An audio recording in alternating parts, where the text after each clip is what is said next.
Hello and buongiorno amici! I'm Peter and here I'm telling you stories about the most interesting European cars of the 80s and 90s. Today we are talking about a very unusual and controversial but definitely remarkable car, Alfa Romeo SZ.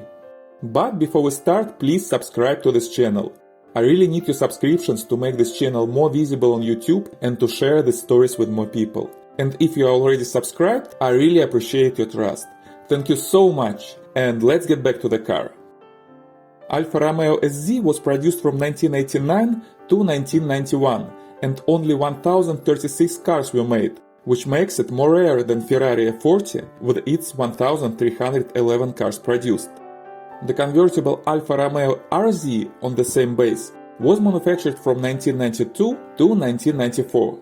350 RZs were planned, but only 284 were actually produced, even less than Ferrari F50 with its 349 cars.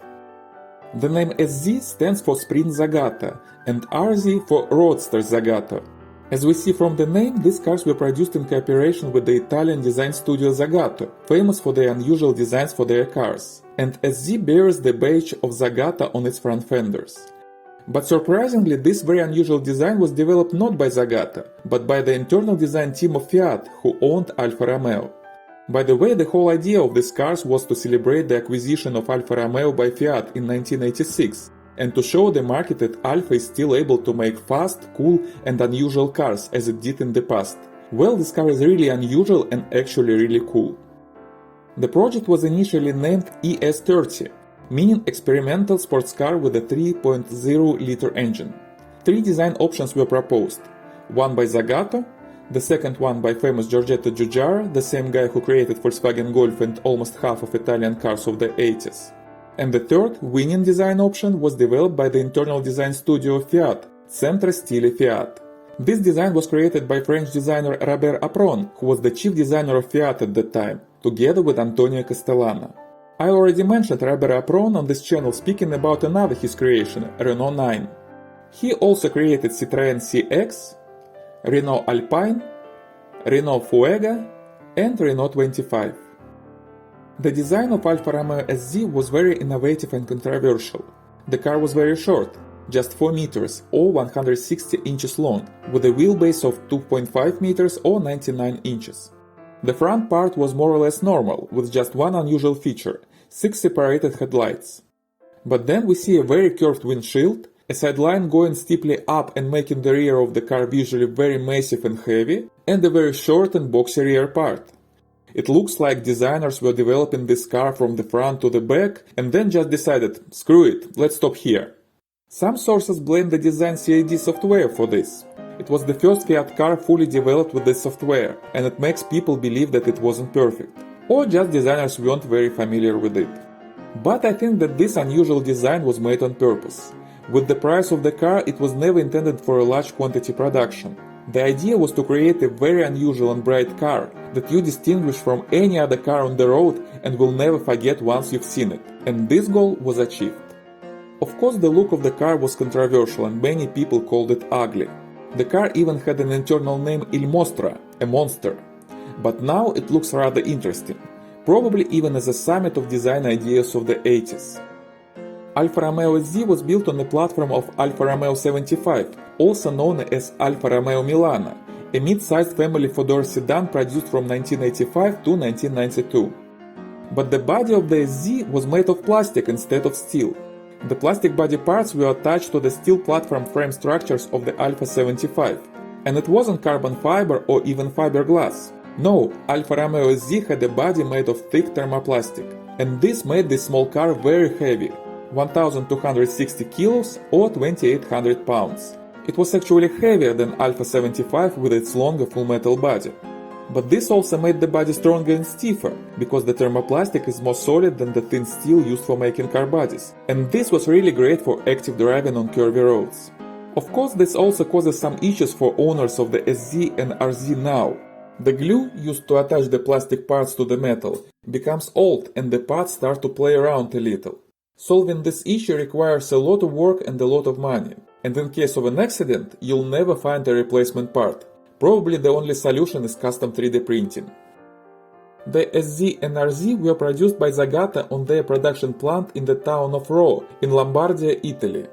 It's interesting thing that the car was designed by Alfa Romeo, who was more famous for making cars, but was actually made by Zagato, who was known for designing cars. All SZs but one were painted red with a tan interior and black roof. Only one black SZ was made by the personal order of Andrea Zagato. The RZ convertible was available in red, yellow and black colors. At the end of production, 3 RZs were made silver, and the last one produced was white. The SZ was designed as a fun car for a driver. It didn't have much space for luggage. The weird small trunk opening from the top was intended for a spare tire only, and you couldn't fit anything else there. The only place for storage was behind the 2 seats. It looks like a place for rear passenger seats. Maybe Fiat wanted to make a 4-seat version too, but didn't. Or maybe this was just an artifact derived from the 4-seater platform of Alfa Romeo 75. Anyway, this was the only place for storage in the SZ.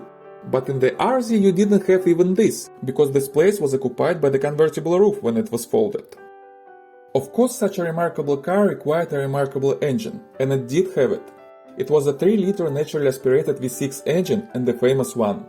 This engine was derived from a 2-liter V6 developed by Giuseppe Bussa in 1970 and widely used in many Alfa Romeo cars until 2005 in many variations.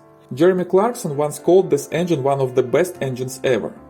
In its turn, the roots of this engine and the overall technical setup of the SZ with its transaxle scheme are growing from 1950s Alfa Romeo racing cars that won many Formula 1 races in the middle of the century. In Alfa Romeo SZ, this engine produced 207 horsepower and a top speed of 245 km per hour or 152 miles per hour, with 0 to 60 miles per hour in 7 seconds. The heavier RZ with the same engine had a top speed of 230 km per hour or 143 miles per hour and 0 to 60 in 7.5 seconds. It was rather fast, but let's be honest, not impressively fast, especially considering the price point. The price of SZ was about $100,000 in today's money. For the same price you could buy Porsche 911 and it made 0 to 60 in 5.5 seconds. It didn't have a controversial look and had an actual space for luggage. No surprise that SZs were not very popular among customers. All SZs and RZs had a rear-wheel drive and a 5-speed manual transmission. The gearbox was united with the rear axle in a transaxle unit. This gave the car almost perfect 50-50 weight distribution between the axles. As I mentioned, this idea was derived from racing cars of Alfa Romeo and was widely used by Alfa. The rear brakes used an inboard arrangement with the brake rotors installed in the middle of the car, near the transaxle and not at the wheels. This helped with the weight distribution but increased the complexity of service works. The suspension was derived from the rally racing version of the Alfa Romeo 75 Turbo Evoluzione. The ground clearance of the car could be changed by the driver by just pressing a button. It was a very unusual feature for this class of cars in the 80s, and the suspension actually was very good. The driving experience in the SZ and RZ was great. It wasn't the fastest car, and it wasn't the most breathtaking one. But it was perfectly balanced and quick just enough to make you enjoy passing corners on a curvy road. It was short and required additional attention to the steering in corners, but it was wide and didn't actually have a tendency to oversteer, which you could expect from such a short rear drive car. It had very comfortable seats with great side support, and it had a really awesome exhaust sound, making you feel like a racing driver. Alfa Romeo SZ was a very fun and enjoyable car. And you could enjoy it not only on the road but also in the comfort of your own home. The SZ, despite its odd design and limited production figures, was featured in the computer game Supercars 2 on Amiga and Atari ST platforms, rather popular at the time. Neither Alfa Romeo SZ nor RZ were sold in the United States during their production. But now all of them are older than 25 years, so you can legally import one to the US if you want. And if you do want one, check out my website by the link in the description below. With those limited production numbers and the story, these cars are not cheap. The current price of the SZ in Europe is from 70 to 130,000 euros, and the RZs are listed from 95 to 150,000 euros. I believe that this is a fair price for such interesting cars, which are more exclusive than Ferrari supercars. Well, thank you very much for watching.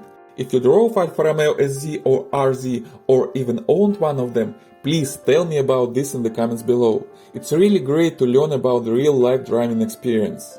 And if you like this video, please give me a thumbs up and subscribe to the channel. New interesting stories are coming soon. Grazie mille amici, and see you next time.